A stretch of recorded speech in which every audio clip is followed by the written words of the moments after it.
Economic transformation demands policy interventions that will elevate our potential for inclusive growth and promote the welfare of the most vulnerable Filipinos.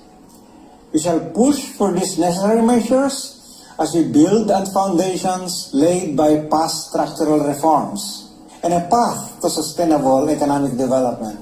Translating the socio-economic plan into impactful policies, programs, and projects requires prudent fiscal management and enhanced bureaucratic efficiency. In line with the President's directive, the government will maintain infrastructure spending to 5 to 6% of GDP annually. While addressing the current global challenges, we shall maximize our limited fiscal space and commit to prioritizing food sufficiency, infrastructure, and climate change goals. And we will do so with complete integrity, competence, and diligence. To strengthen integrity, prevent corruption, expedite interagency coordination, and ensure immediate delivery of public goods and services, we shall also expedite the digitalization of our public financial management system and the reforms on the procurement process and law. We will also right-size the bureaucracy, empower our local government through full devolution, and make strategic expenditures in high-impact capital initiatives to provide additional stimulus.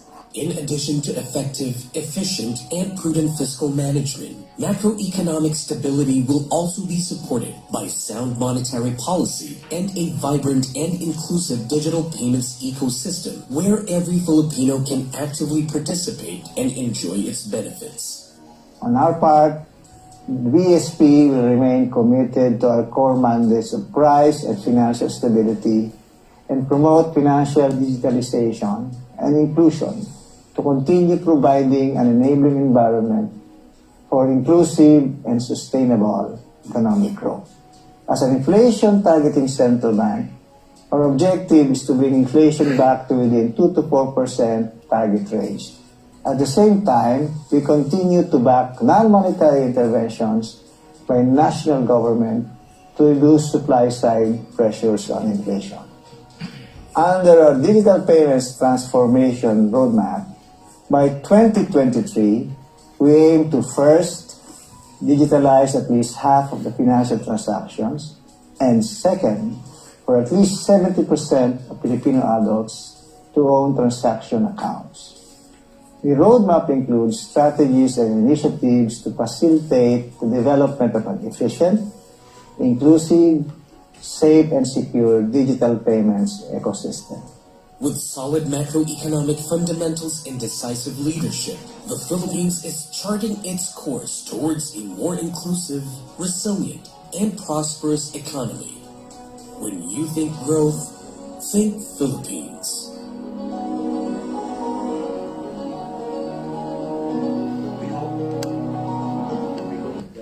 We hope that when you think of robust and sustainable economic growth, you will indeed think of the Philippines.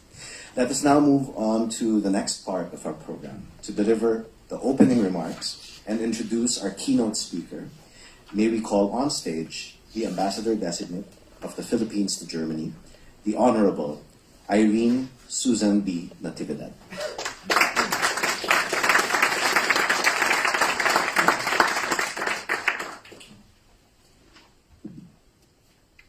Secretary Diokno, Governor Medalla, Secretary Pangandaman, Secretary Balisacan, Mr. Akim Leisenmeyer, our colleagues in the government service, our friends and valued partners, all of you listed here, from the private sector. Ladies and gentlemen, good morning, guten Morgen. I am very pleased to welcome all of you to today's Philippine Economic Briefing.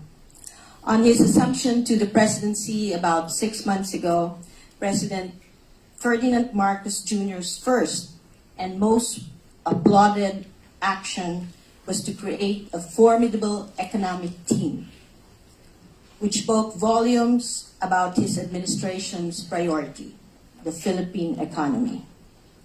We are fortunate to be joined today by members of this economic team chosen by the President himself for their proven competence, their public service track record, and expertise in managing the country's fiscal, monetary, and economic affairs. We will hear directly from our speakers on the administration's plans to sustain Philippine economic growth in the near and medium term. They are here because Germany is a very important partner of the Philippines. In 2021, it ranked 12th among the Philippines' trading partners, with total bilateral trade at $4.9 billion US. It's also the Philippines' 14th import supplier and its 7th export market. Germany is also one of our top sources of investments in the following sectors: manufacturing, professional, scientific, and technical services, administrative and support services, electricity, gas, steam, air conditioning supply, financial and insurance services, wholesale and retail trade, information and communication technology, pharmaceutical, and healthcare. The Philippines encourages German businesses to explore other areas of investments, including electronics manufacturing, IT, BPM, mining, and infrastructure development. Through this briefing, we hope that you will gain deeper insights on the Philippines' sound macroeconomic fundamentals and opportunities where Philippine industries may complement the supply and value chain strategies of German businesses. And to present all these to you, I have the honor and pleasure to introduce our keynote speaker, who served as Budget Secretary under 3 Philippine presidents, and during whose terms he pursued an expansionary fiscal policy to finance investments in human capital development and public infrastructure. Prior to his appointment as Finance Secretary, he served as Governor of the Bangko Sentral ng Pilipinas, and under his leadership, the Philippine Central Bank was among the first to respond to the pandemic and deploy decisive measures to cushion its adverse impact and stimulate economic recovery. In recognition of his efforts, he was named last year as the Global Central Banker of the Year by The Banker magazine. As Finance Secretary, he seeks to rally the economic team to achieve 3 broad development goals by 2028. First, to reduce the deficit to GDP ratio to pre-pandemic levels. 2, to bring down poverty incidence to single digit. And third, to achieve upper middle income status for the Philippines by the end of the Marcos administration. Ladies and gentlemen, please join me in welcoming the Philippine Secretary of Finance, the Honorable Benjamin E. Diokno.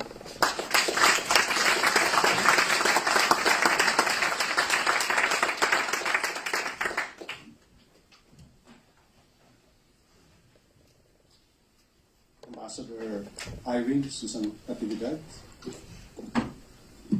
fellow Cabinet Secretaries and Governor of the Philippine Central Bank, Felipe Medalla, partner banks, Deutsche, Bank of America's Securities, Goldman Sachs, HSBC, Morgan Stanley, Standard Chartered Bank, and UBS, our partners from the Philippine Embassy in Berlin, Consulate in Frankfurt, Department of Trade and Industry, German-Philippine Chamber of Commerce and Industry. Ladies and gentlemen, good morning. Good morning. We find ourselves here today almost 3 years since the COVID-19 pandemic brought the global economy to a standstill. Against all odds, the Philippines emerged with an important story to tell. The Marcos administration economic team is eager to share with you, the German investing community, our journey from crisis response to recovery and the promising destiny we have set for the Philippine economy. Our strong macroeconomic fundamentals and structural reforms have enabled the Philippine economy to weather the effects of the pandemic and position itself as one of the fastest rising economies in the Asia-Pacific region. Let me share with you some of the latest numbers. For the first 3 quarters of 2022, our average growth reached 7.7%, overtaking our full-year target of 6.5 to 7.5%. The Philippines outperformed its peers, exceeding the growth rates of major economies in the region like Indonesia, Singapore, and China. This expansion was broad-based, driven by growth in all major production sectors, services, agriculture, and industry, despite high prices of fuel and other commodities globally. Our growth was buoyed by robust domestic aggregate demand, which expanded by 10.8% due to strong household consumption and investments. 3 days from now, we will announce the full year GDP growth for 2022. It will be announced by Secretary Balisacan here. And we expect to have finished the year strongly. The employment picture is upbeat, reflecting sustained economic recovery. In November 2022, the unemployment rate dropped to a 17-year low of 4.2%. This is also lower than the pre-pandemic level of 4.5%. More Filipinos have joined the labor force. We saw the highest labor force participation rate since 2005 at 67.5%. Also higher than the 61.7% recorded in January 2020 pre-pandemic. Foreign direct investments are soaring. The Philippine rate in record high net foreign direct investment inflows at $12.4 billion in 2021. And for the first 10 months of 2022, our net FDI inflows have reached $7.6 billion.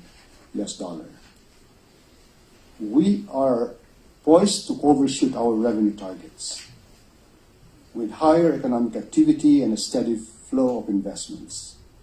From January to November 2022, revenue collections have already reached 3.4 trillion pesos, 18.1% higher than the collection for the same period in 2021. This already represents 99.2% of our full-year target for 2022. Our dramatic recovery was the result of deliberate, well-crafted structural reforms from one administration to the next, and the result of the Philippine government to recalibrate policies as needed during times of crisis. This is something we continue to pay attention to today. Analysts predict a global recession this year, 2023. Geopolitical tensions and the rippling effects remain high. Global prices of fuel, food, and other commodities are rising, and effects from the pandemic still linger. Our top priority is to rein in this risk. Many of the challenges we face today are manageable with the right policy tools and strong commitment and willingness to act. To address high inflation without impeding growth, we are implementing a carefully calibrated mix of monetary and fiscal measures over the near term. This includes tightening of monetary policy, improving local agricultural production, temporary relaxation of trade restrictions for needed imports, continued linkages of farmers and fishers to consumers, and providing targeted support to the most vulnerable sectors. We're also investing heavily in medium and long-term efforts to increase local food production and modernize the agricultural sector. Because of the expected global economic slowdown, the Philippine economy is forecasted to grow slightly slower at 6 to 7% this year. But it's still one of the highest, if not the highest growth projections in the Asia-Pacific region. We then expect growth to quicken to 6.5 to 8% in the succeeding years from 2024 to 2028. Our growth agenda rests on a credible policy framework. To sustain our hard-earned gains, we have put together a comprehensive socio-economic agenda to tackle immediate concerns while setting into motion deep economic and social transformation were growth opportunities for all Filipinos around. This agenda serves as the basis for the Philippine Development Plan 2023 to 2028, which will be discussed in further detail later. To achieve our development targets of reducing poverty and fostering inclusive growth, strong fiscal management is of paramount importance. Our commitment to the medium-term fiscal framework, affirmed by no less than the President and both houses of Congress, will ensure that our growth path rests on credible strategy to reduce the fiscal deficit, promote fiscal sustainability, and enable robust economic growth. The framework serves as our game plan to bring down the debt to GDP ratio to less than 60% by 2025, reduce the deficit to GDP ratio to 3% by 2028, and maintain high investments in infrastructure at 5 to 6% of GDP annually.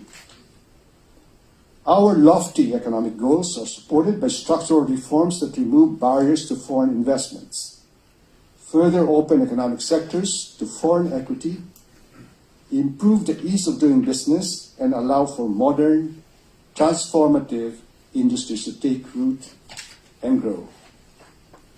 The economic liberalization measures we have enacted now open up key sectors to the international participation.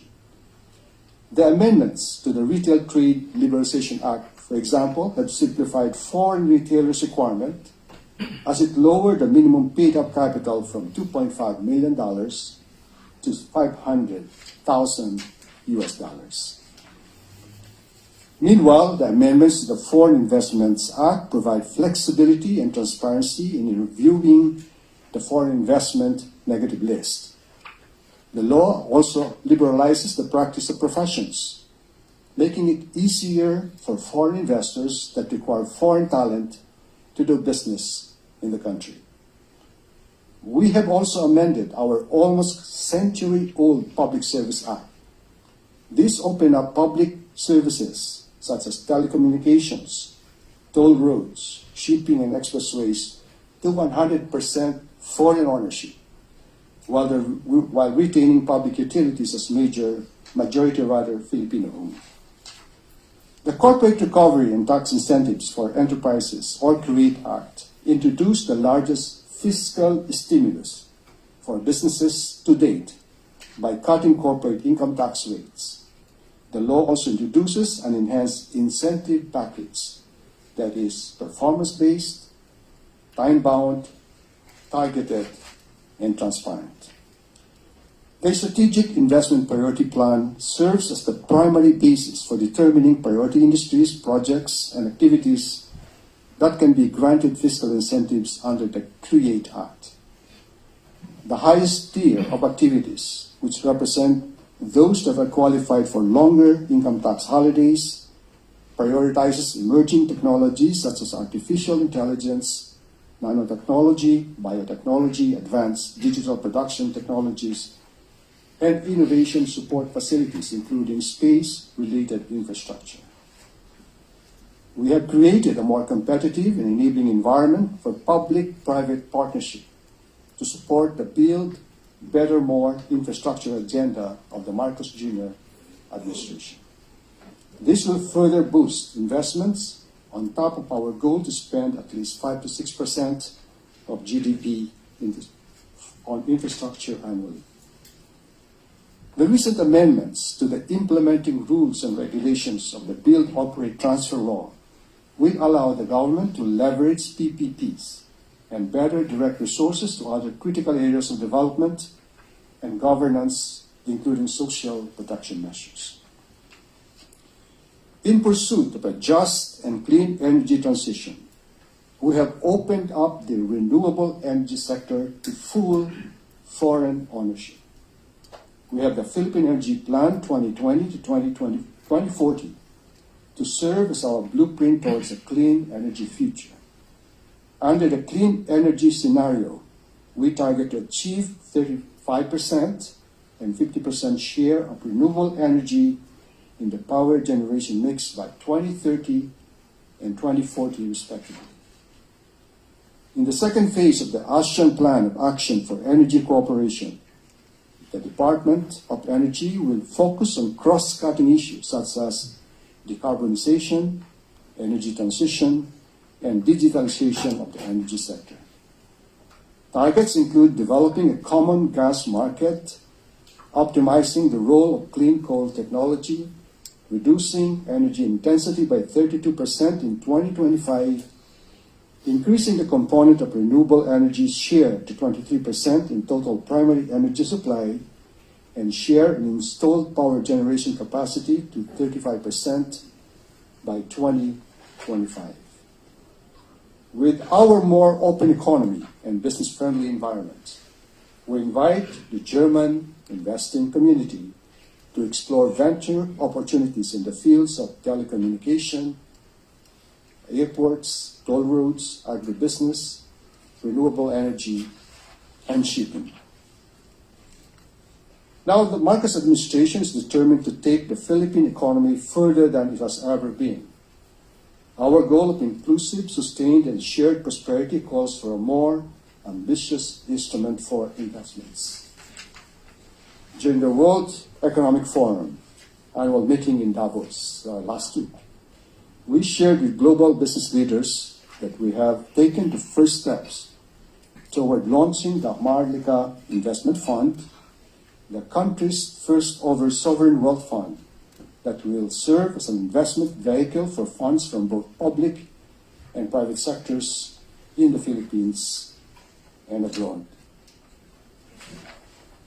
The Maharlika Investment Fund is one tool among many in our efforts to diversify the country's financial portfolio, which includes our existing institutions pursuing investment activities. It will be utilized for infrastructure development and other commercially viable programs and projects that promote economic growth, create jobs, and increase incomes. The fund will be an important instrument to generate consistent and stable investment returns, all to build a more prosperous economy for the future generations. Our strong economic base is a fertile ground for your investments. I invite you to join us in this transformative journey and become a part of the Philippine growth story. Thank you very much.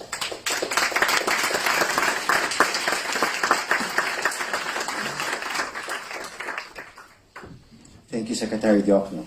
To discuss monetary, external, and financial sector performance, may I call on Bangko Sentral ng Pilipinas Governor Felipe M. Medalla.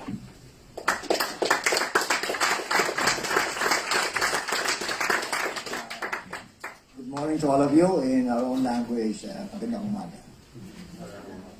Thank you for inviting us. Then in our language, salamat. I'll keep myself to 5 minutes. The Philippine Central Bank is an independent central bank, and the independence of the central bank is actually in the 1997 Constitution.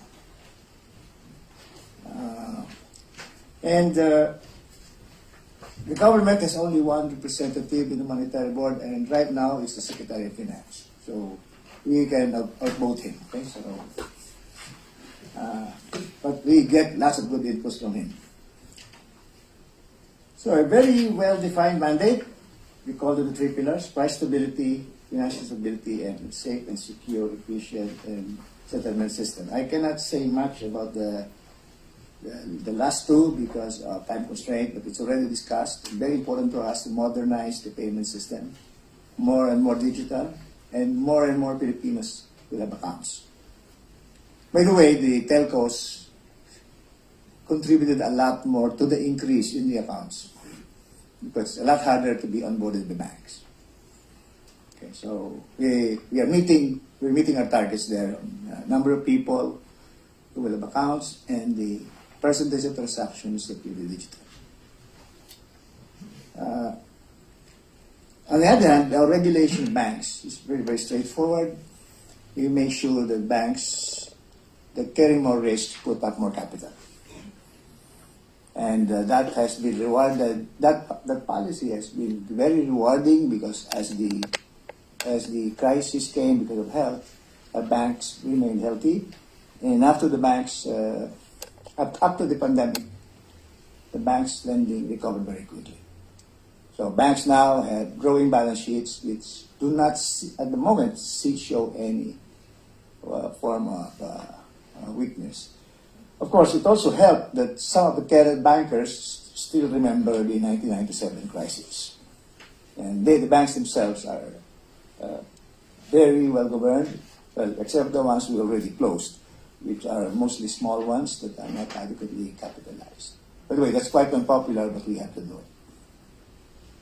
Now, let me go back to price stability, and what's clear is that inflation, if you just look at the headline numbers and the core, are really much, much higher than normal.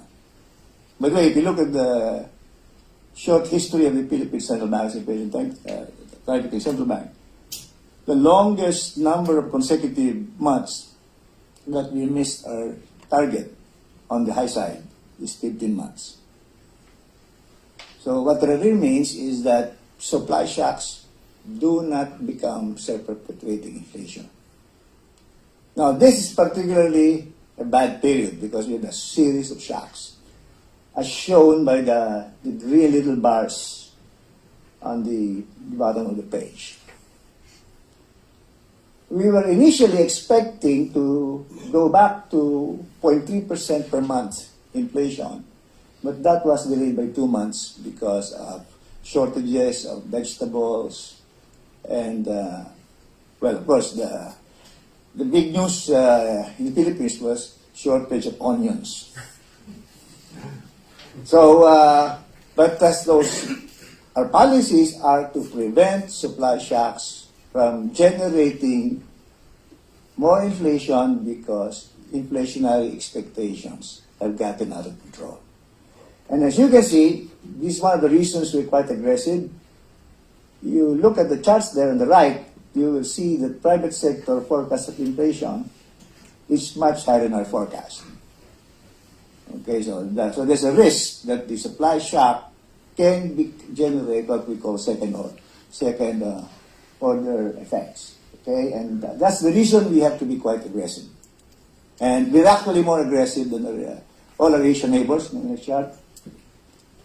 By the way, we're expecting inflation to return to normal. Last year's month-on-month is already quite consistent with it, but we need a series of month-on-month of about 0.3% to be able to go back to 2 to 4 inflation by the year-on-year inflation to be back to target by at the late part of the third quarter or the early part of the fourth quarter, and for the rest of 2024. Okay, I'll skip that in this time. Okay, the biggest challenge, of course, was that the pivot of the U.S. to tight money caused a large depreciation of the peso, just like many other currencies. And actually, there are really 2 stories. What you see there is the summary for the 2022, which was the peso depreciated by 8%. But if you had looked at the numbers in August, the depreciation was 15%. This was threatening very high inflation. The falling exchange rate will itself generate inflationary expectations. And then we had to act very boldly. Okay, next slide. We had increase in policy rate of 380 basis points. By the way, I don't own all of that 380 basis points. 25 of that came from Secretary Diokno when he was still governor. Okay, the remaining 325 are all mine. Okay, so and you can see it's much higher than our neighbors. And in addition, but as you can see, what happens later on is that, of course, the depreciation as the U.S. dollar began to weaken, and as expectations of Philippine Central Bank acting had its effect on market, the peso actually began to appreciate as you can. Of course, the other thing we did was we sold quite a bit of dollars in from our research. As you can see, our reserves declining by 13.7 billion, It's about 12.6% of our reserves. And the only country that is bigger in relation to reserves will be India and Thailand.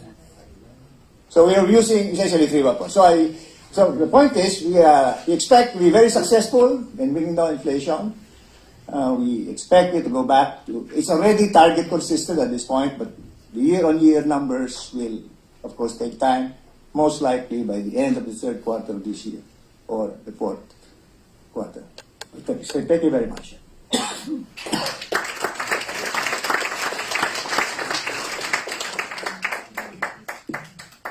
Maraming salamat po, Governor Medalla. Thank you very much. For everyone's information, in case it's of interest, on the back of the program booklet is a QR code. And if you scan it, you will have access to most of the presentations that are being used this morning, and by this afternoon, all of the presentations. So please hold on to the booklet and just scan the QR code. Let us now hear about priority expenditures under the 8-point socio-economic agenda and the Philippine Development Plan. May I call on stage Budget and Management Secretary Amenah F. Pangandaman.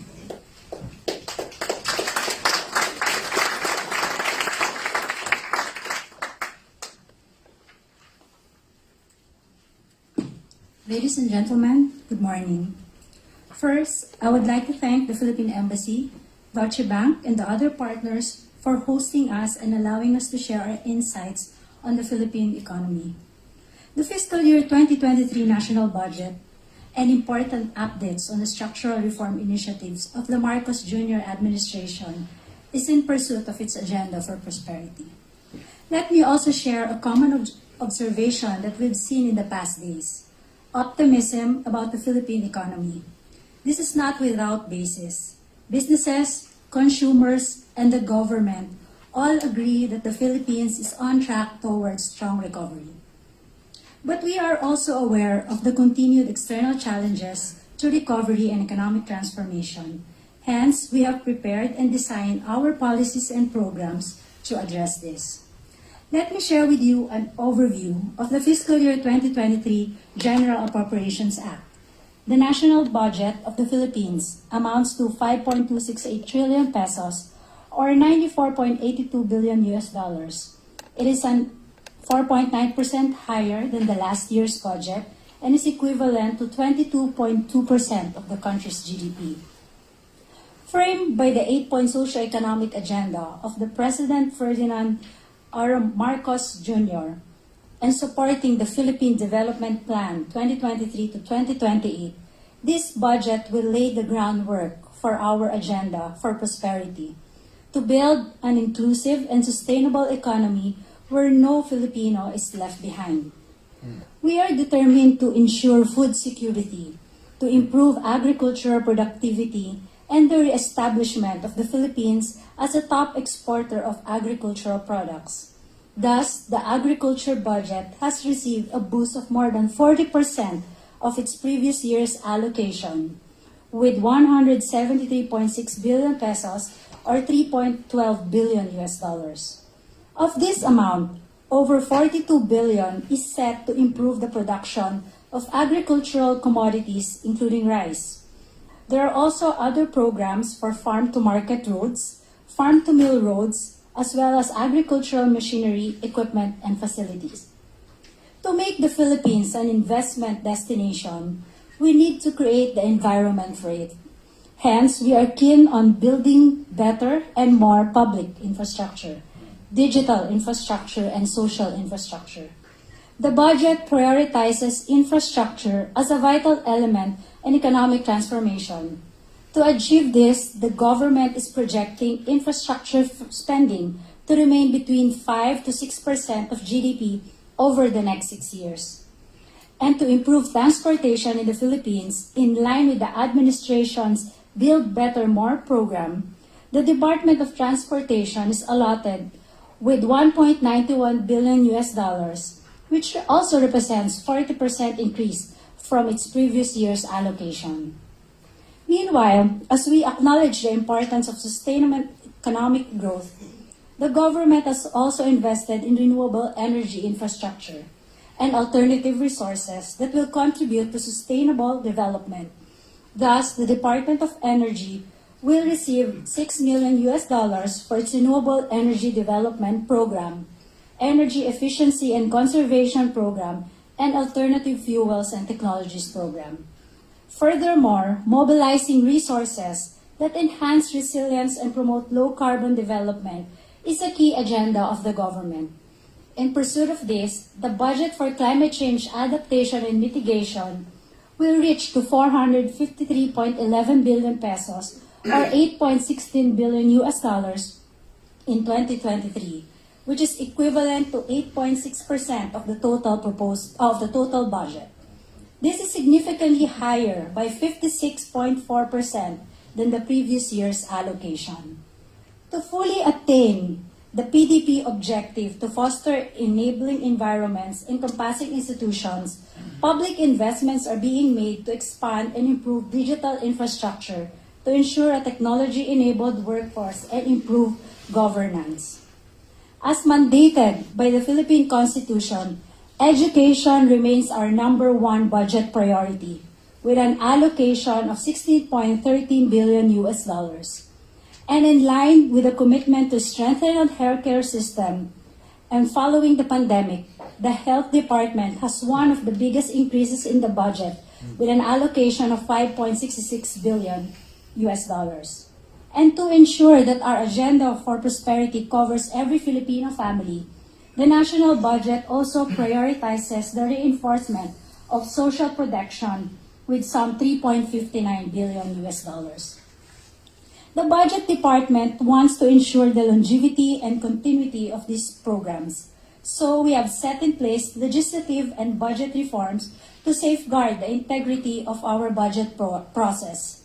Foremost, which is the Progressive Budgeting for Better and Modernized Governance Act, or the PBBM Governance Bill, which seeks to institutionalize key public financial management reforms. This will be a landmark law that will uphold fiscal responsibility principles, institutionalize cash budgeting system, strengthen the oversight of the Bureau of Treasury, and strengthen Congress's power of the purse while embedding public participation in our decision-making. Through these efforts and initiatives, we aspire to provide every Filipino a fighting chance to manage life's uncertainties and achieve their full potential. We are working towards economic transformation that will be felt by every individual, family, and businesses in the Philippines. We hope you will join us in our journey towards economic transformation by investing in the Philippines. On our part, we are providing investors with a conducive regulatory environment to make your time and investments in the Philippines worthwhile. Let us be partners in pursuit of economic transformation and our agenda for prosperity. Maraming salamat, thank you, and mabuhay.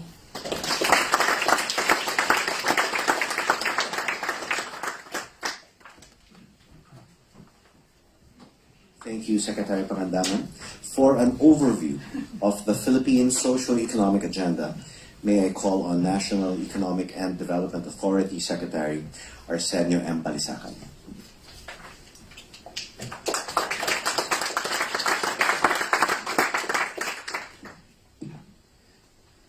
Ladies and gentlemen, good morning.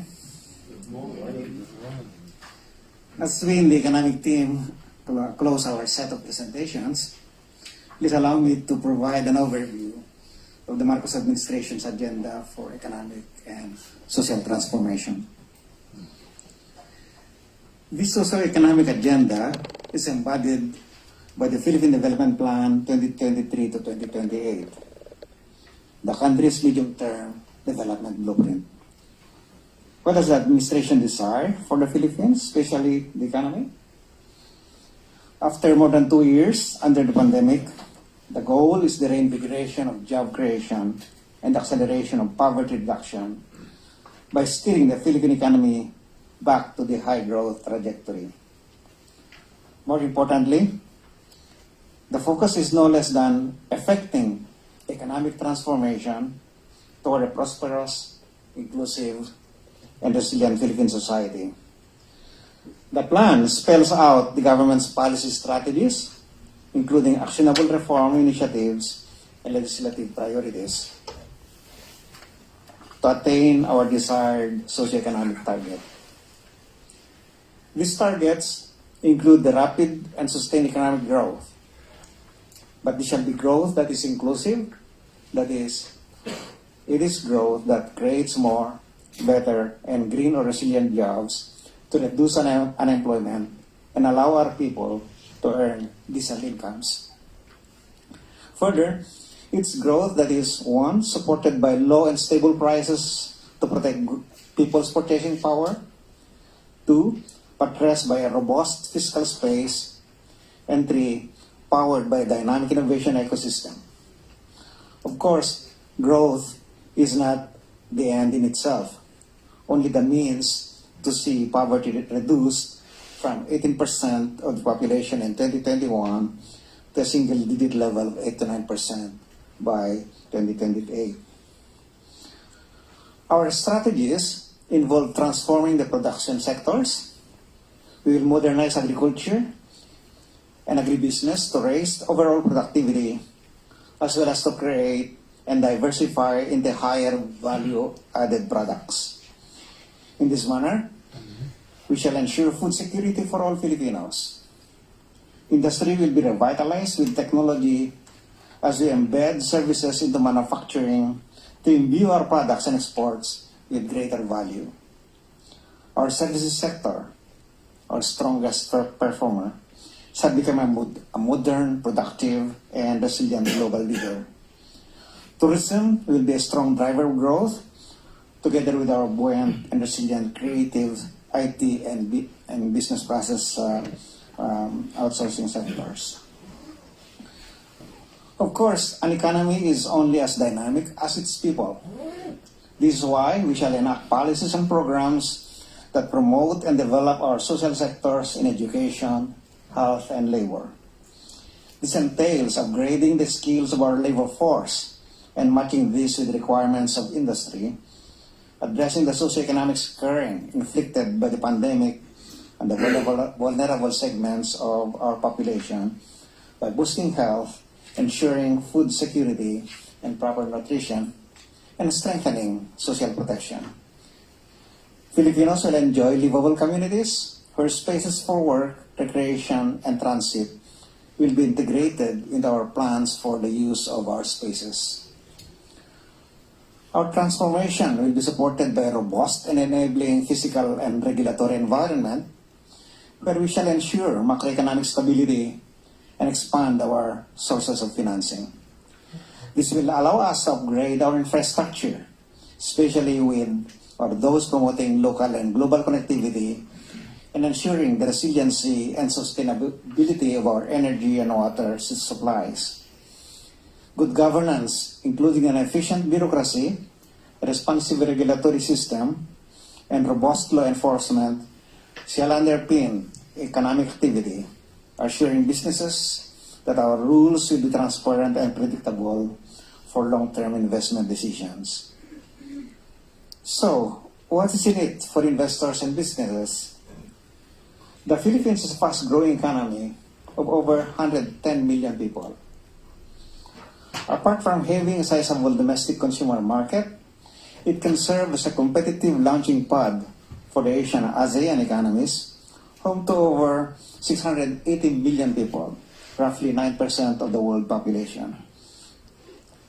The Philippines is in the midst of reaping the demographic dividend, where a growing and young working population can fuel economic growth for the next 2 to 3 decades. And as we have mentioned, we are more open to business now more than ever, with investors having a wide array of industries to choose from: energy, water, logistics, transportation, agribusiness, manufacturing, mining, tourism, health, education, and digital connectivity. With all of our transformative reforms and initiatives set into motion, the Philippines is poised to regain its preeminence in Southeast Asia and beyond. We invite investors and the business community to join our country's emerging narrative of economic growth and prosperity. Thank you, and good morning to all.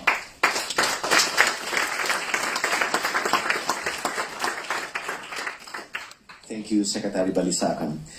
We will now have a 10-minute biology, health, and wellness break.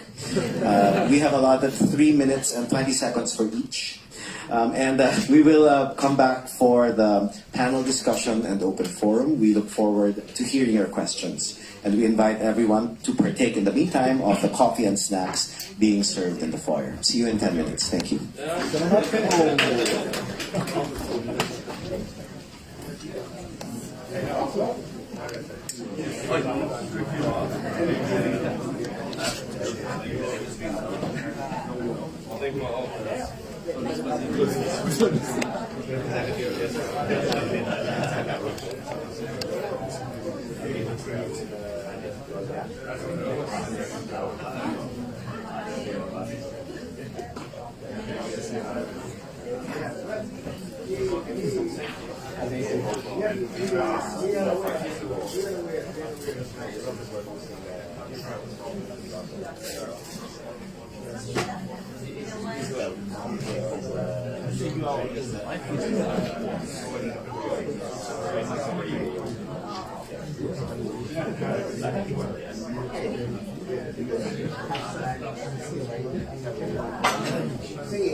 Pero alam mo yung jury back.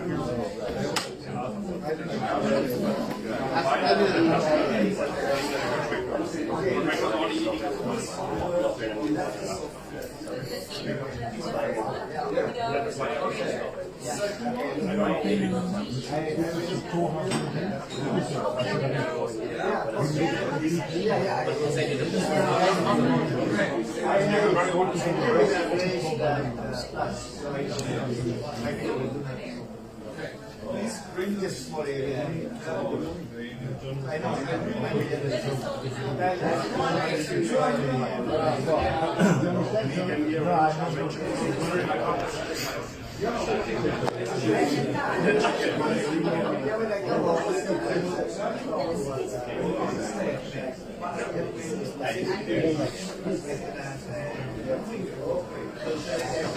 So Diokno, how are you? Looking for before video. You kindly made a keynote speech even though you opened our company video university. Right. The station here. Yes. We're going to Japan next year. Yes, I heard. Mike.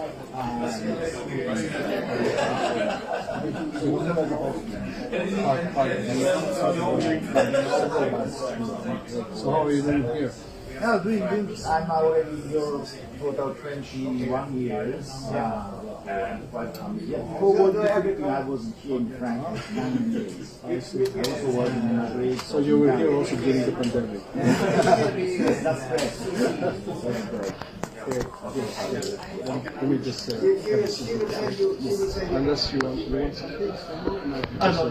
Okay, thank you. Thank you. The economy finished the year with Right now, global outlook is for the first quarter 7.7. So that's beyond our 6.5% initial forecast for the year. So it's expected with us. Although it's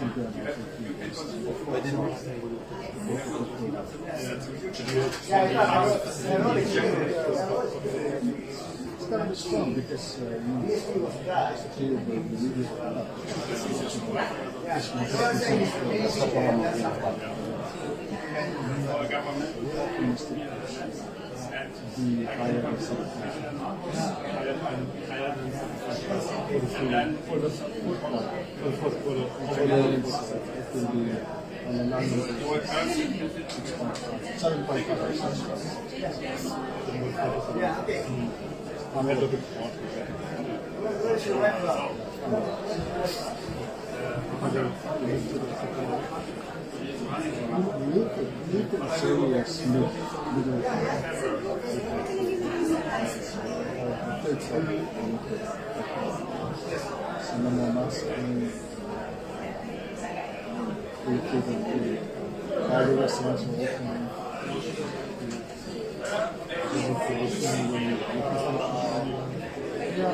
inflation is global, right?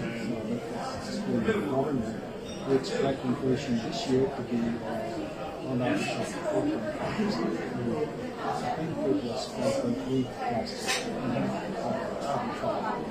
4.5 this year. And we'll be hopefully smacking together our target needs is 3% plus or minus. you already expecting a slowdown this year. Maybe just steady. It's slower than Slowdown in the first place.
Sasabihin niya yun eh, no?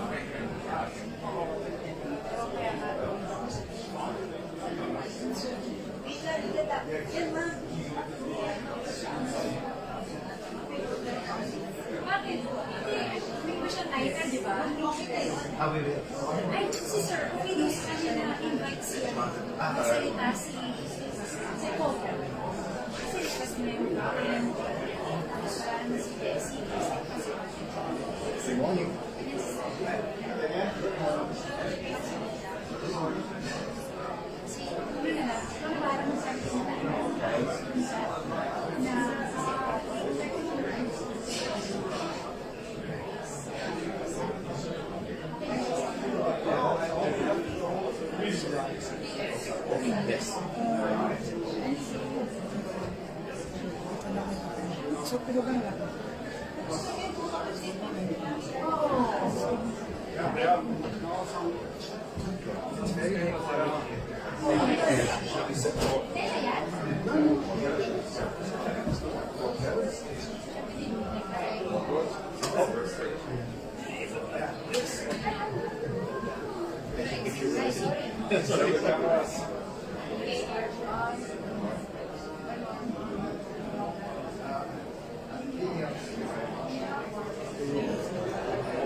Good morning, everyone. Can we ask the team to call back our guests?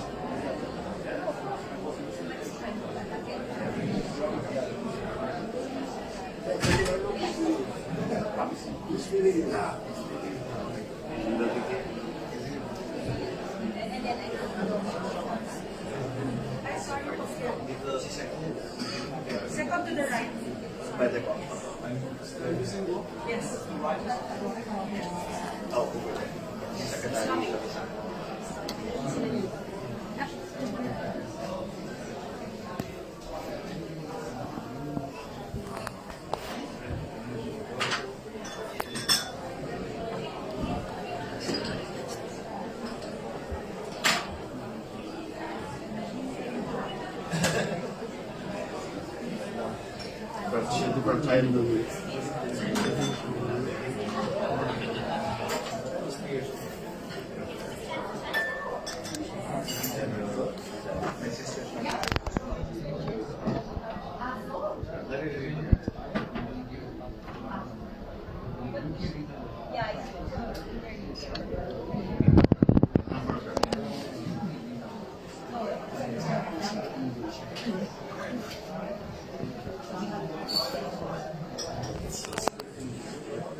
Dear ladies and gentlemen, we kindly ask you to take your seat again for the panel discussion, please.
Let's bring the camera in.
Again,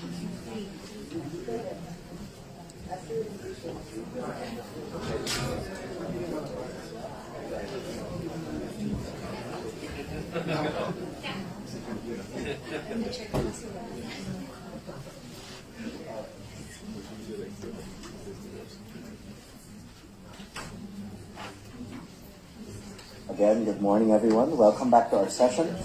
We have now come to our panel discussion and open forum on the Philippines' economic performance and outlook. We have, again, Secretary Pangandaman, Secretary Diokno, Governor Medalla, and Secretary Balisacan with us on stage. We actually received from some participants advanced questions prior to the start of this briefing. And we will do a round of these advanced questions before opening it up to Q&A with everybody in the room. So first question is for Secretary Diokno. What policy measures and plans have been instituted by the government to address global economic conditions, including fiscal stimulus? Oh, your microphone. Microphones. Well, of course, the global issue right now is inflation, and so that is also our concern. That the Governor Medalla will explain part of the equation. But on the demand side, we are doing everything we can to manage the prices of some commodities, agriculture basically, which means we hope to produce more, and of course we want to increase also the productivity of the sector. And so, we also are continuing the importation of necessary commodities to ease inflation. On the ensuring the resilience of the domestic economy, that will be Secretary, the medium-term development plan will address that. Now, in terms of the effect of higher borrowing costs, the government believes that it will have limited effect on the fiscal consolidation efforts of the government due to the following factors. Number one, only a small fraction of our outstanding debt is exposed to interest resetting next year. Second, we already have anticipated the tightening of monetary policy conditions when we formulated the interest payment in the 2023 budget. So and the third one is that our government securities market is dominated by local players that are bank-centric and homogeneous in investment covenant. In sum, we are confident that the Philippine economy has the ability to navigate the post-pandemic world amidst restrained global conditions. We've seen much more serious problems in the past, and we've demonstrated that we can solve it. Thank you. Thank you, Secretary Diokno. We also received a question for the Bangko Sentral ng Pilipinas, Governor Medalla. This is for you. What is the level of concern of the BSP with regard to the current inflationary situation? What's the expectation of inflation for 2023? As already mentioned by Secretary Diokno, Philippine inflation is largely a supply shock inflation. Initially global, later on shortages of agricultural products like sugar, onions. So obviously the solution is import more and get rid of all the non-tariff buyers. Because the main reason it cannot import is so hard to get import permits. And I'm satisfied that the government is now doing everything it can to speed up importation. So we're already beginning to see signs that the month-on-month inflation is normalizing.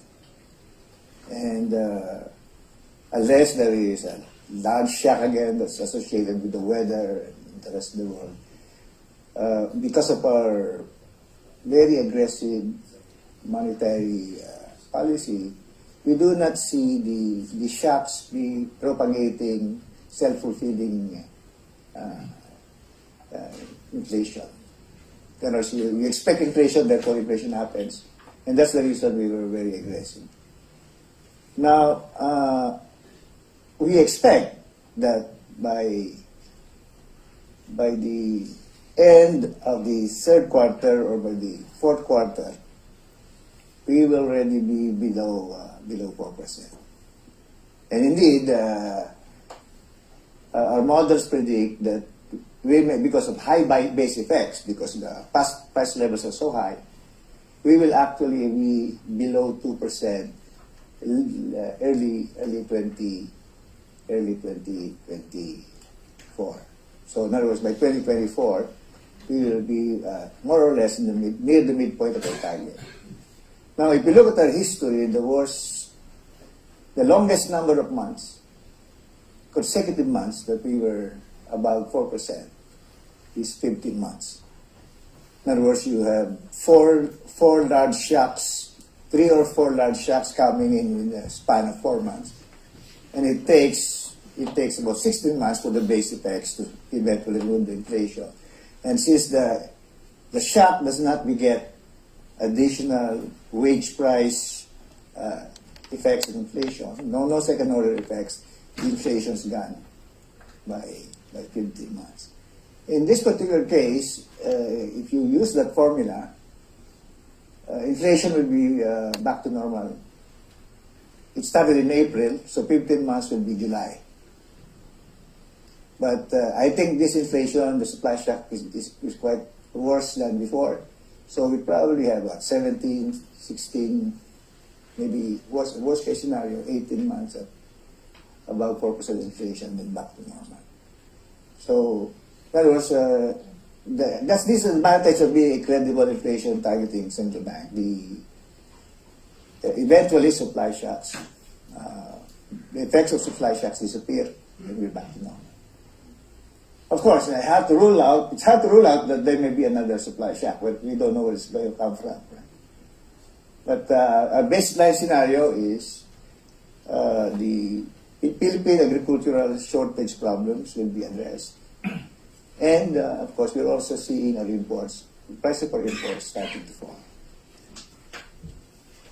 So in other words, to use central bank speak, we're well into target consistent path of inflation. Roughly translated, we are not there yet, we will be there. By the third or fourth quarter of the year. Thank you, Governor Medalla. We also received a question on sustainability and climate expenditures. So this is for you, Secretary Pangandaman. What are the major sustainability and climate change related programs that the government will implement in 2023 and over the medium term? As presented a while ago showed in my presentation, we have a program. We adopted a program called Climate Change Tagging Expenditure Program.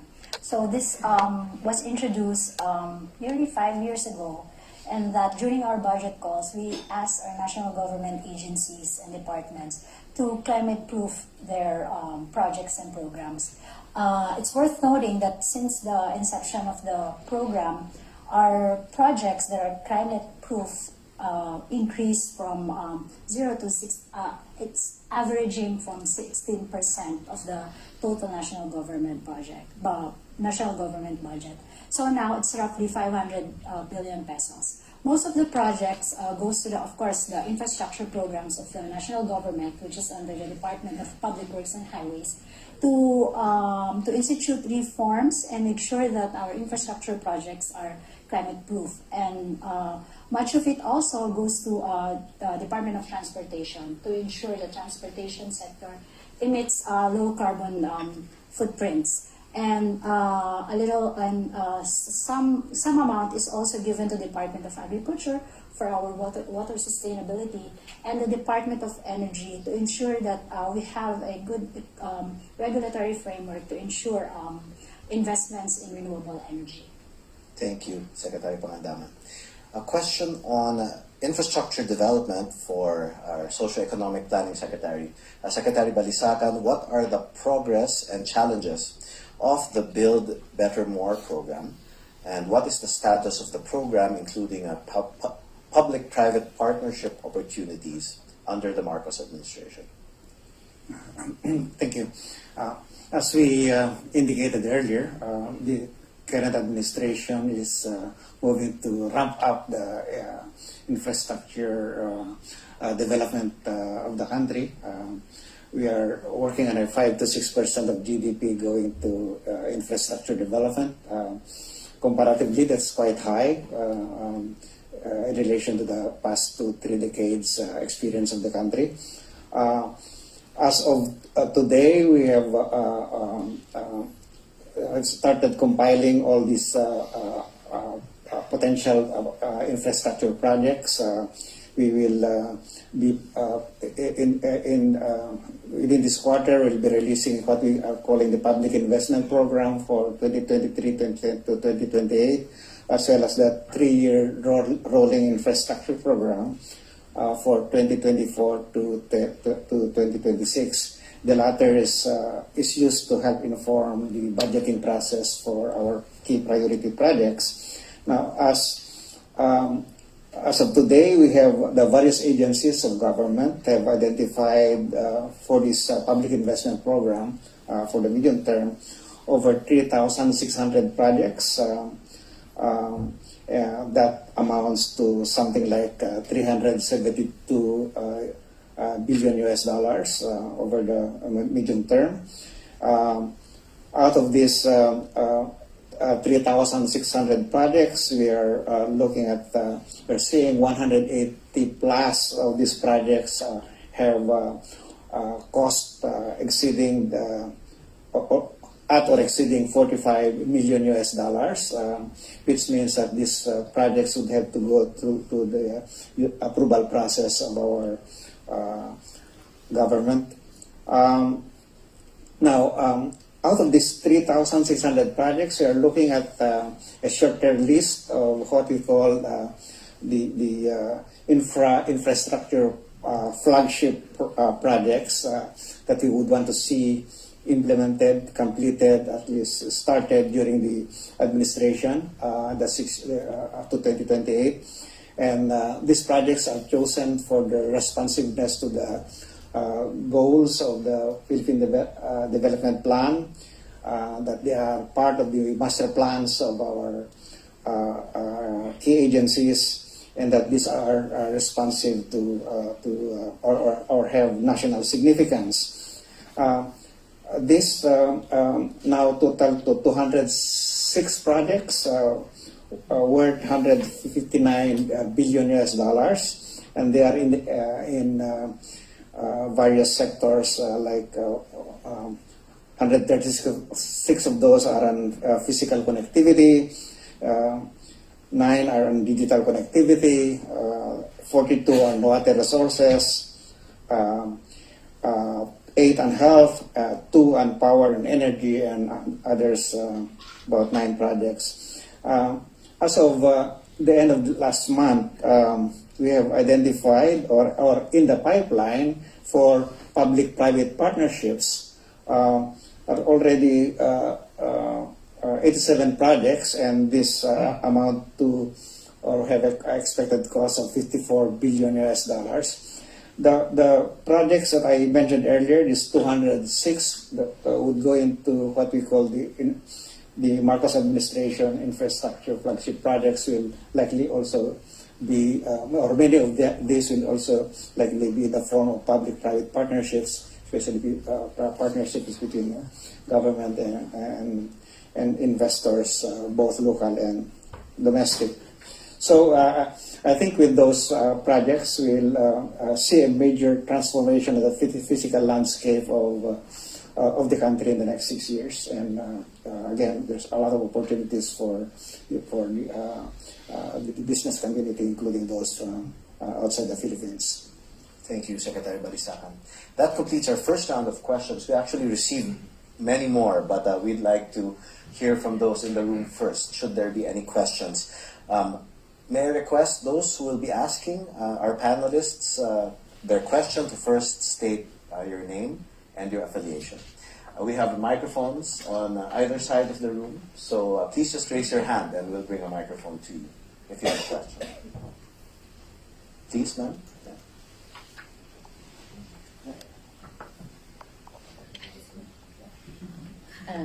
My name is Min Fen from Nomura Asset Management, Europe. First, I'd like to say thank you very much for the very informative briefing.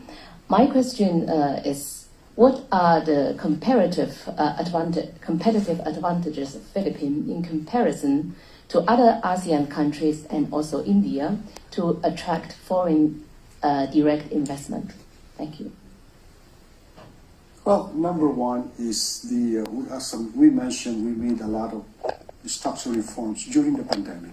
Okay, we didn't sit idly by and wait for the virus to subside. Right, the most important is the Public Services Act, which is a century-old restriction on foreign ownership of very important infrastructure projects, telco, airports, seaports, toll roads, etc. I think they can now come in. The foreigners can come in and invest in the Philippines.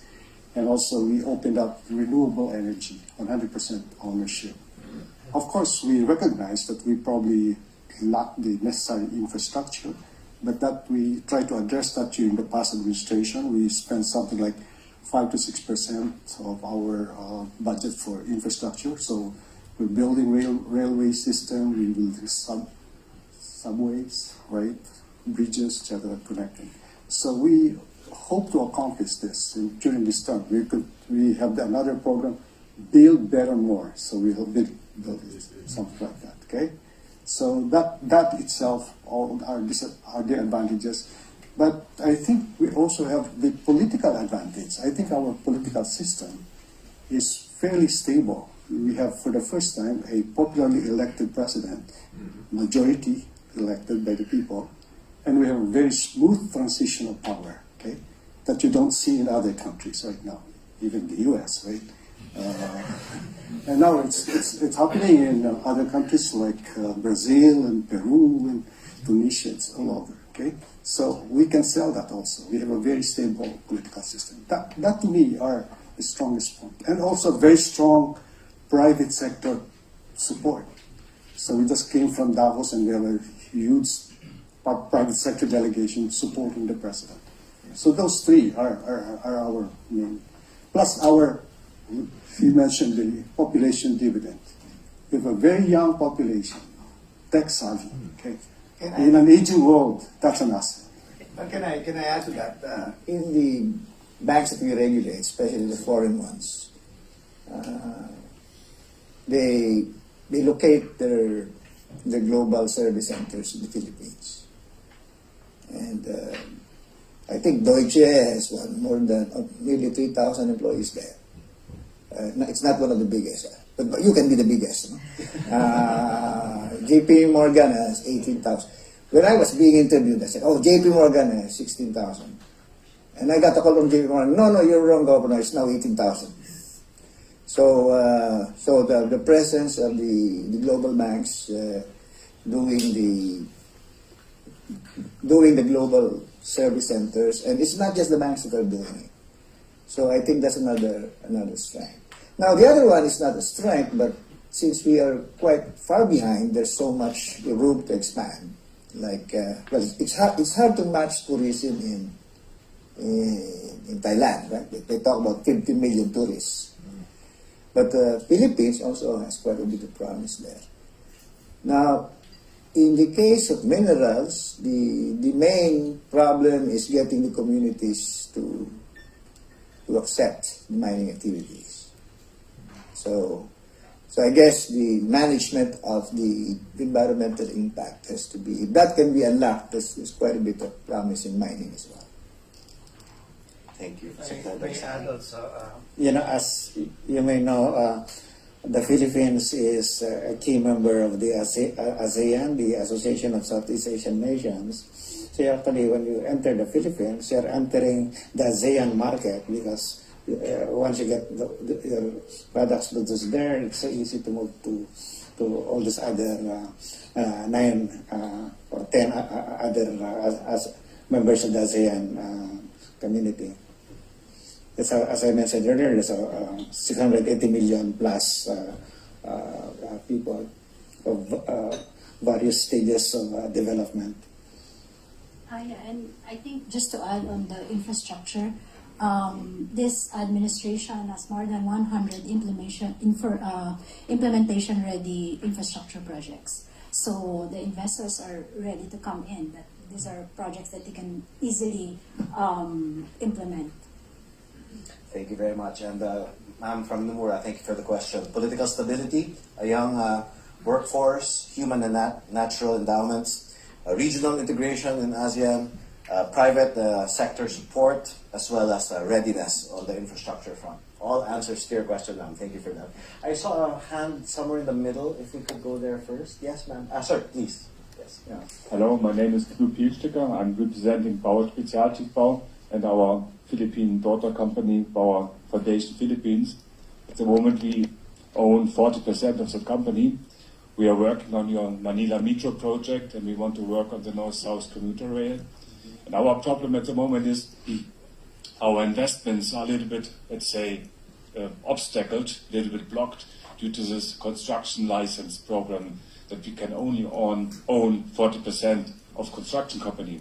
We would gladly invest more, but at the moment we can't. So are there any ideas how to change that, and when can that happen? Yeah, that's the construction. We are working that. In fact, at the Philippine Competition Commission, it has launched a case in the courts challenging that regulation that says that foreign big companies are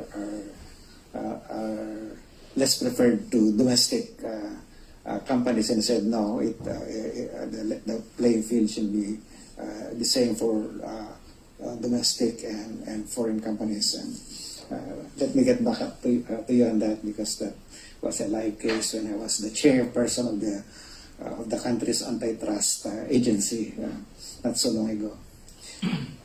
We actually have a form that we will be distributing. It's a one-page form, easy to fill out. We will make sure to follow up on your concerns and questions if you just state on the form that you would like to have a follow-up conversation. Yes. Please, sir. Yeah. Okay. Hello, dear secretaries, dear valued guests.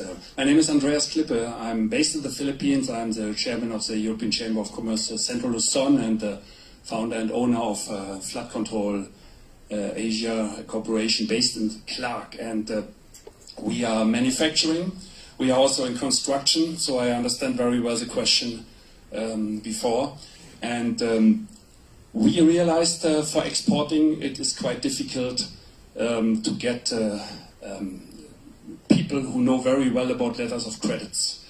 Is there a plan to educate the people in the banks that exporters can do their job? I don't talk about the local business, I talk because we were choosing the Philippines as our hub for my Asian activities from Qatar via India, Singapore to China, Korea, and we will have more and more exportation, but it's quite difficult. And the program to educate the people in all the banks would be highly appreciated. Okay, so send me an email and I'll talk to the president of the Bank Association. By the way, the big problem in the Philippines, of course, is the remnants of protectionism.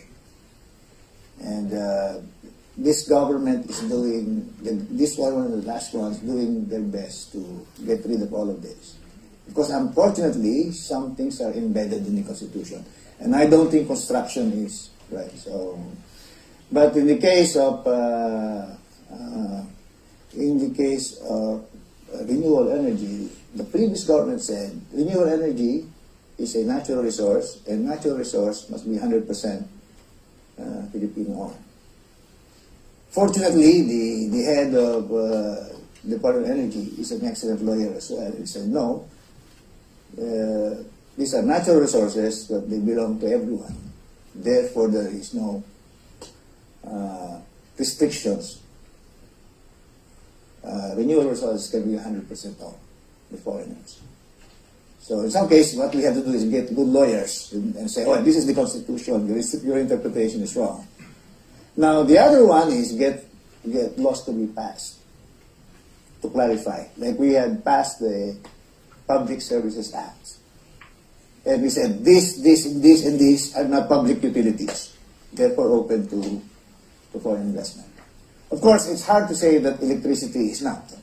Okay, but where we have room to say this is not covered by the Constitution, we take such action. Of course, we expect them to challenge it legally, but I think that law is likely to survive. It's called the Public Service Act that narrowed the definition of industries that restrict foreign ownership. Unfortunately, it's embedded in our Constitution, so it's gives lawyers a lot of work, but not very good for investments. Thank you, Governor. Thank you, Governor. Secretary Diokno. Okay. Other questions? Okay. Maybe we can ask for. Yeah. Oh, I see a hand somewhere toward the back. Yes, please. Yes, my name is Stefan Messer from the Messer Group. We are an industrial gas supplier. Gases like the air gases, nitrogen, oxygen. Sorry. May I ask you to stand for a bit so that our panelists can see you? Thank you, sir. Okay. Yeah, we are an industrial gas company, and we are supplying industrial gases like the air gases and also CO2. There are a lot of applications in all areas of industry. And I'm interested, you mentioned the foreign investments, that there are a lot of projects in progress. We are looking for an anchor customer where we can build a plant, and therefore we are very interested in companies like steel mills or bigger microelectronic companies or solar cell companies. Are there any concrete projects you can mention here? Well, I think we should get in touch with our Department of Trade and Industry to identify specific concerns. Okay. And I don't know exactly what the need of our electronics industry is for gases. So in your case, the best answer is that you are able to get in touch with the right people from the Philippines. And are there any plans for bigger steel mills?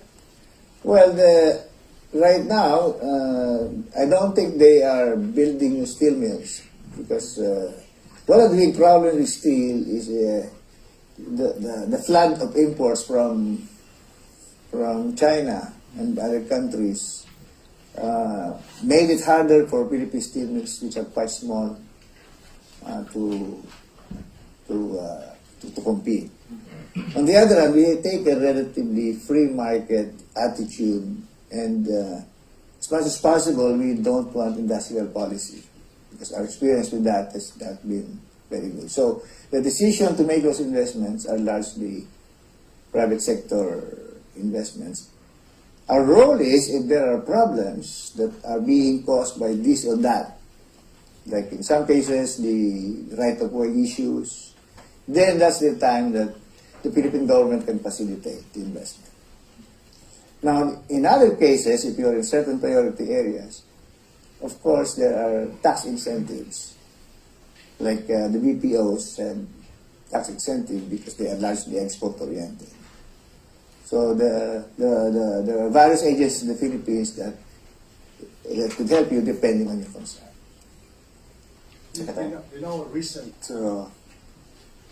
recent president's visit to China, there are some Chinese companies who are interested to establish steel plants in the Philippines. And we have a new set of fiscal incentives. Okay, we have consolidated the fiscal incentives. So it's now performance-based and transparent, and it's easier. Because before there were a lot of, how many? 100? Yeah. And then you can form shop, but now we have consolidated the fiscal incentives. So if you are interested, you can write directly to the Trade and Industry Secretary. Thank you. We actually have our commercial counselor, Bautista, from Berlin, who is with us this morning. And go ahead, sir. Thank you, Mr. Stefan Messer. He is the CEO and the third generation owner and founder of the Messer Group of Industrial Gases, which is the biggest in Europe. You mentioned the possibility of identifying a potential anchor client in the Philippines. The Philippines is the Philippine shipbuilding industry, which is a principal user of acetylene in the welding process, is a possible client of yours. I will be getting in touch with you shortly. Thank you. Thank you, Commercial Councilor Bautista from our Department of Trade and Industry. We have time for maybe one or two more questions. Ma'am, please. Good morning to everybody. My name is Dr. Monica Sirashi and I work at Helios Clinics. Actually, Secretary Balisacan, I guess I pronounced it rightly, you just mentioned something about healthcare and digital health. So we are very much interested as a biggest healthcare group in Europe to enter the Philippine market, not only with the physical services, but more with the digital health. So I would appreciate that if I get some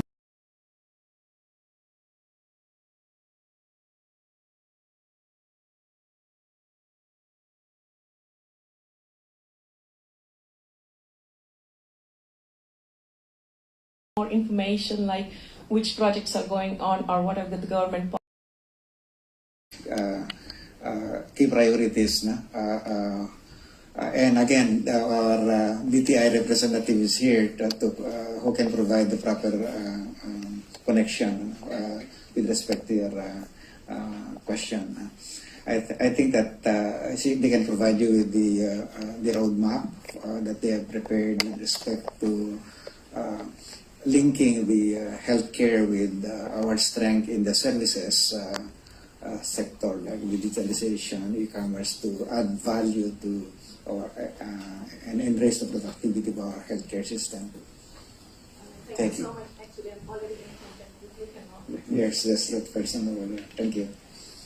Thank you, Secretary Balisacan. Thank you, ma'am. One last question. Going? Gone. So, if we may ask our panel for concluding messages, starting with Secretary Balisacan. Sir.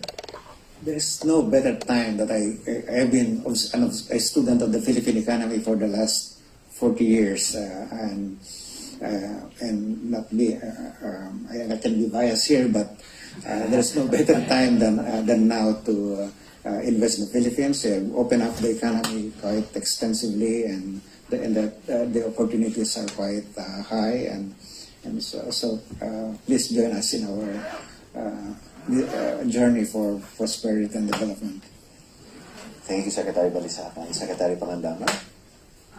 Yeah, similar, and if I could just echo what Secretary Balisacan said. So the Philippines is open. We're ready to welcome everyone. So if you would like to invest with us, join us, and we're ready to be partners. Thank you, Secretary Pangandaman. Governor Medalla. Well, we are an independent central bank, and what I can say is that the Philippine national government authorities have always respected our independence, not because they think it will not do them any benefits in the short run to influence us, but because they know that in the long run, predictable inflation, stable banks, financial stability, and an efficient, modernized payment system is good for the economy. And they are not myopic. They will not, for one good year of low interest rate, sacrifice the long term. That's my experience dealing with national government officials. Not just them, but the people before them. But it was this one in particular because he knows what central banking is. Thank you, Governor Medalla. And the chair of the Economic Development Cluster, Finance Secretary Diokno. Just to demonstrate how cohesive this economic team is, we're all products of the UP, University of the Philippines School of Economics. All professors, the three of us. Yeah? And this is our student. So we've been teaching for what, 3-4 decades. All the three of us at the UP School of Economics. And I think So if you trust the UP School of Economics. Okay. By the way, when I was appointed, I was never asked who I voted for. I was never asked who my wife voted for. Of course, you'll find out by going to her Facebook. But that's my own reaction dealing with the current president.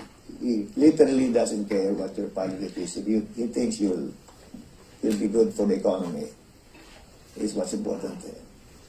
By the way, he served. He served Aquino and Marcos. Thank you. So, yeah. So, Thank you very much, Governor Medalla. And you know what else is good for the economy? Your investment. So please, when you think of growth, think Philippines. This ends our panel discussion. Thank you very much to our distinguished panelists. Please stay as we call on stage the Managing Director and Head of South and Southeast Asia Debt Capital Markets of the Bank of America, Mr. Bhavik Pandya, to deliver our closing message.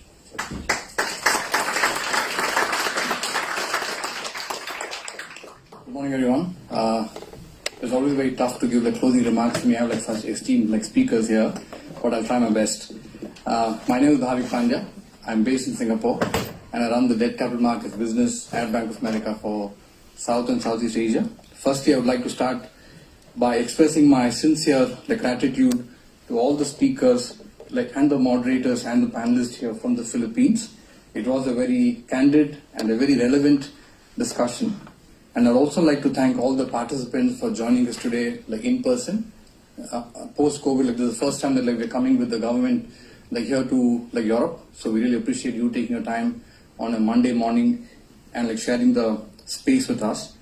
As you would have heard today during the session, the Philippines continue to enjoy high economic growth, supported by a very stable financial system, infrastructure development, and in addition to their very strong ESG commitment towards building a sustainable and an inclusive country. The strong vote of confidence towards the Philippine credit was very clearly evident, as pointed out my fellow colleagues from Deutsche Bank on the last transaction that we recently led for the government, which was a 3 billion size transaction, very, very successfully priced and supported in the secondary markets as well.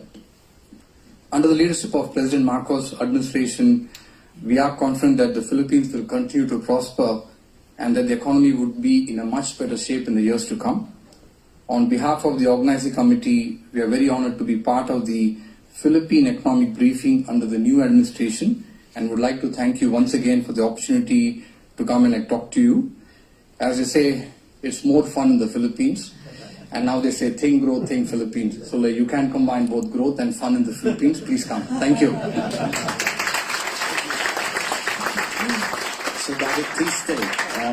We would now like to do a quick photo opportunity with our panelists, the ambassador, Mr. Bhavik, Sir Akim, if you're around, please join us for a quick photo opportunity. How we say it? Stay here. Maybe to stand. Okay. So one from here. One para pas standing here. Standing here. 7-footer will take the photo from here.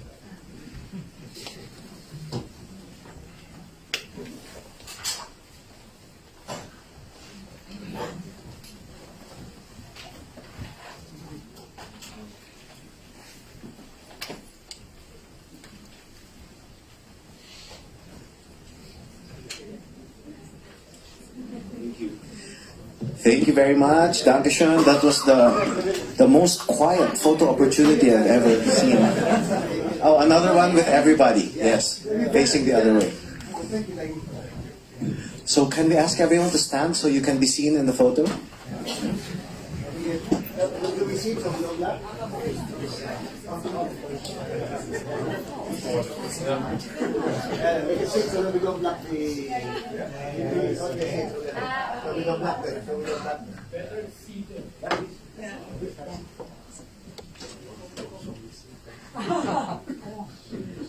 Okay, everyone look here. 1, 2, 3.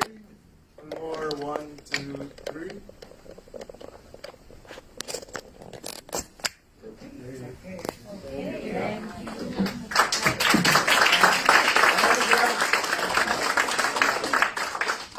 as you walk out, let me share some announcements. To receive updates on the Philippine economy and electronic copies of today's presentations, please scan the QR code at the back of the program booklet. Again, we would like to thank the Philippine Embassy and the Philippine Trade and Investment Center in Berlin and the Philippine Consulate General in Frankfurt for jointly organizing this event with the Bangko Sentral ng Pilipinas Investor Relations Group in cooperation with the Department of Finance.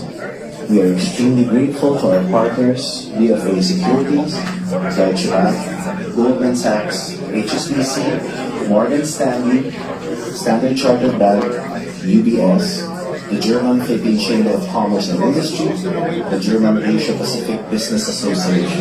Thank you also to our friends in BVMW, IHK Frankfurt, the German-Philippine Chamber of Commerce and Industry, and the OAV German Asia-Pacific Business Association. And of course, to each and every one of you for joining us this morning.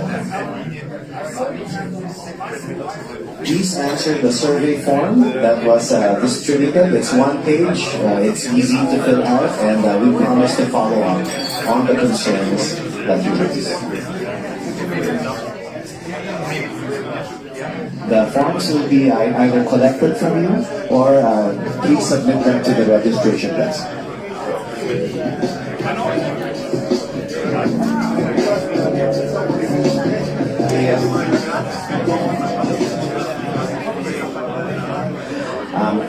Another announcement, please. In 5 minutes, Deutsche Welle will be